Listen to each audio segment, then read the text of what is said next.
कतण जी कान करी, सुती साहीं हड, सुबह ईंदई ओचिती, ईद उघाड़न गड, जिते सरतियूं कंदे सॾ, उते सिकंदीअ सिंगार खे। मुंहिंजे ख़्याल में हिन बैत जो ज़ाहिरी मफ़हूम हीअं थींदो: कतण जी कान करी, सुती साहीं हड।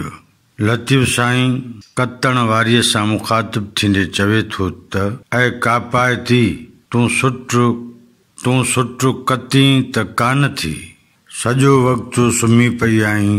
जे तूं सुती रहंदीअ त तुंहिंजे हिसे जो सुट ॿियो कोन कतींदो।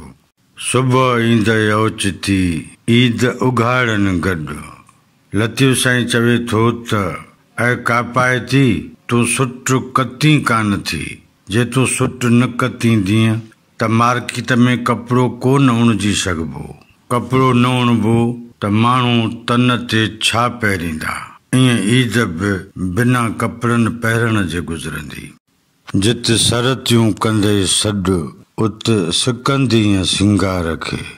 लतीफ़ साईं चवे थो त जे तूं ईअं काहिल निकमी थी रहंदीअ त पोइ जॾहिं सरतियूं सिंगार करे संवरजंदियूं तोखे सॾींदियूं, तॾहिं तो वटि सिंगार करण जे लाइ कुझु बि कोन हूंदो।